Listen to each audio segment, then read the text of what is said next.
A Trip into the Darkness. Chapter 23. Mallory was mostly certain that she had been running through the depths of hell for almost 3 weeks now, or maybe 4. Her trip through Mexico had, so far, reminded her of Dante's Inferno. The way he described going through the first level in hell would be when she crossed the border. It was easy and smooth sailing. The levels following the first one just continued to get more difficult and brutal. The smoke Monique had given her had successfully kept Mallory in a haze during her trials and errors of figuring out how to maneuver her way through a foreign country. She had learned the hard way that her pool did not work on crowds of people or really any group bigger than 3 or 4. She had also been forced to murder countless humans at this point in her trip. After almost being raped more times than she wanted to consider and a few close calls with kidnapping, she had learned to be overly cautious and to simply assume everyone was out to attack her. She was almost out of Monique's blood and herbs. However, Mallory had found a random guy on the street selling pills, and she had gotten all of those from him.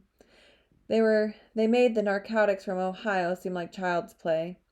She was fairly certain that these pills must be mixed with heroin or fentanyl because they really helped calm her down and push her into zombie mode. Somewhere during her trip, she acquired a few vapes, so she was basically a dragon, always blowing smoke, but it helped calm the demon inside of her that was slowly tearing its way to the surface. It hadn't taken long for Mallory to lose her car when she got deeper into the country. She had stolen multiple others, but something always happened and she would end up walking again. She found it safer and easier to travel at night while hiding in abandoned buildings or train cars during the day.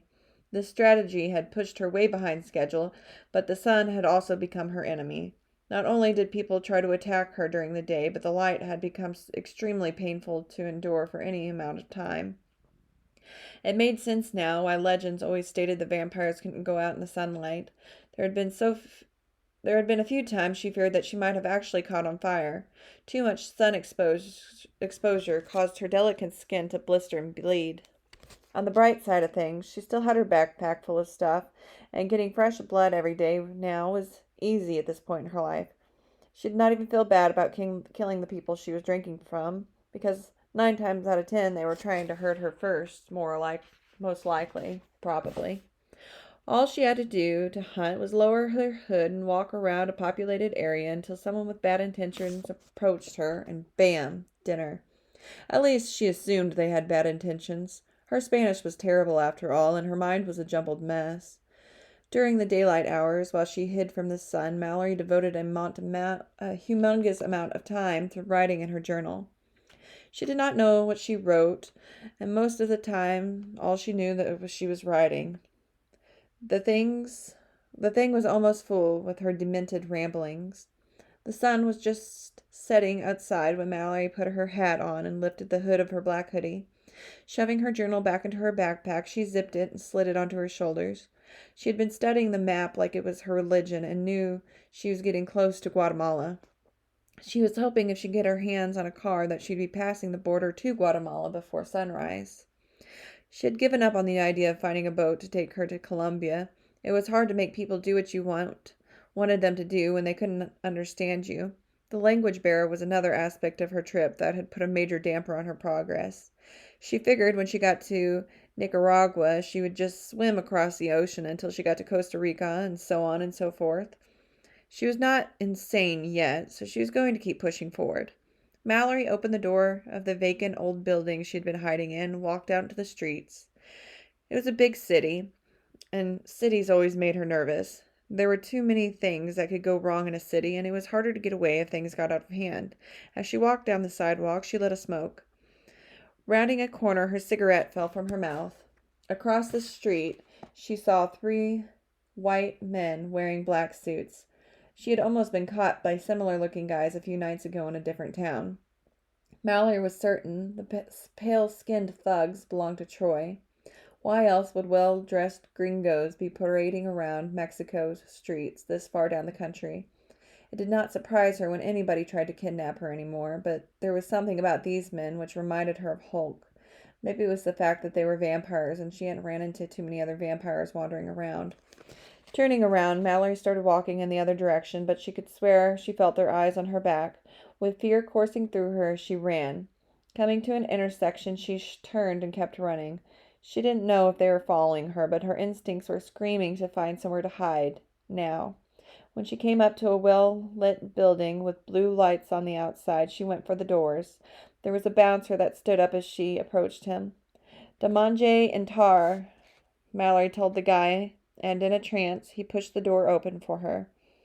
Going inside, she noticed how dimly lit it was, with white and blue lights flashing for the party. The music pulsating throughout the building was loud and helped drown out the sounds of beating hearts. The smell of human blood was overwhelming as Mallory moved toward the back of the club. She figured there had to be a back exit.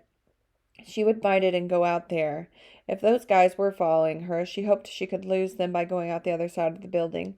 Moving through the crowd of people, she vaguely thought about trying to hide out somewhere inside, but her mouth was already throbbing and her throat was so constricted she could barely breathe. She had smoked a lot of her herbs before leaving the abandoned building, but the red haze was already clouding her vision. Even her heroin pills could not keep her from preying upon the overwhelming bloodlust.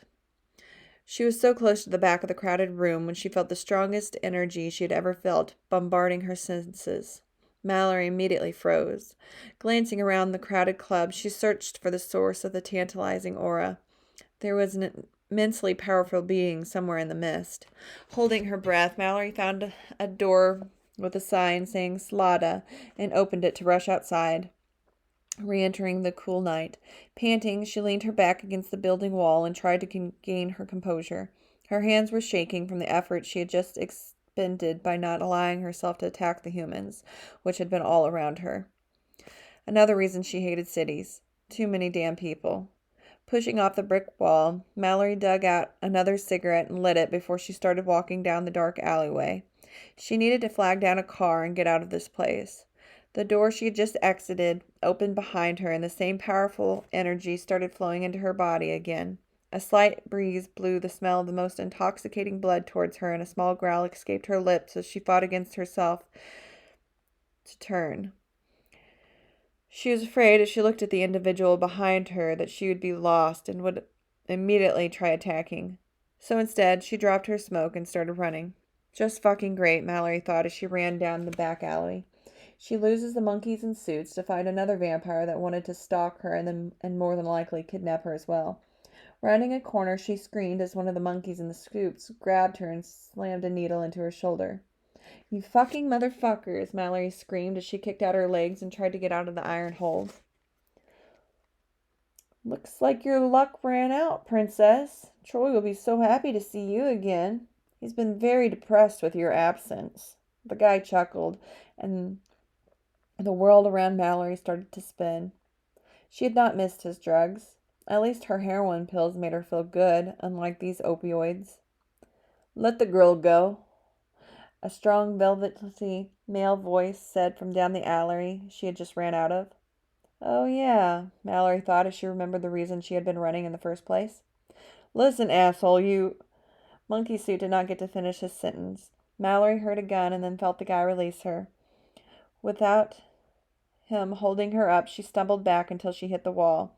It took great effort to hold herself up as the ground underneath her swayed back and forth. Glancing up, she tried to make out the tall man that was approaching her. His energy was rolling off his body in electrifying waves, and it did not help with her attempt to focus. "Look, I'm just trying to get out of this country. I will be in Guatemala in a couple of hours, and you'll never see me again," Mallory told the blurry tall stranger. Straining her sore eyes, he appeared to be broad in the shoulders with black hair and a dark complexion. Stopping a few feet away from her, she could feel his eyes burning into her face, and she wished that her vision wasn't so distorted from the drugs so she could make out his features. "No offense, but it doesn't look like you're in shape to be traveling," he replied in a thick Spanish accent. "Offense taken, sir. I'm fine. Thanks for the help with the monkey, but I must be on my way now," she told him, glancing out towards the street. There were lots of cars driving around. She just needed to wander out to the road, making one of them stop, and tell the driver concourse her. First, however, she needed a cigarette. Digging in her pockets, she fished out another smoke and lit it. After a few puffs, she figured she should probably get moving before she passed out. Pushing off the wall, she swayed on her feet. Or maybe it was just her vision that was swaying. The world started to tilt, and Mallory had a horrible feeling that she might be falling when strong hands grabbed her. Even through her clothing, his energy shot through her body and made her hiss and jerk. "Release me now," she growled at him. "No," was his simple response as he half walked, half dragged her closer to the streets. Before it registered what he was doing, she heard a car door open. She was lifted inside. Blinking her eyes, the door slammed shut. Reaching out, Mallory grabbed the handle, but it was locked. Looking up, she saw the door on the other side of the vehicle open, and the blurry man got in beside her. He said something in Spanish to the driver, and the car started moving. "You're seriously kidnapping me?" Mallory asked him. She knew it was a stupid question, but she couldn't help it. She had made it so far. Granted, she still technically had over double the distance to go before she reached the Amazon River, but still. "From my point of view, I'm actually saving you from the men who were in fact trying to kidnap you," he replied, and Mallory licked her dry lips. He smelled so good. She hadn't fed yet tonight, and her mouth hurt so badly, whilst her stomach was in knots. It would have been too easy to crawl to him in search of an artery. "Well, I think your point of view is wrong," Mallory mumbled as she realized that she must have dropped her smoke when he pulled her into the car. Fishing them out of her pocket, she lit another one. She thought about digging into her bag for a bottle of water, but it sounded like entirely too much effort as she was hit with a strong wave of tiredness. She knew she needed to fight her way out of this, but the effort it took to just lift her hand to smoke was bringing tears to her eyes. So she left the smoke in her mouth and allowed her eyelids to slide shut while resting her hands in her lap.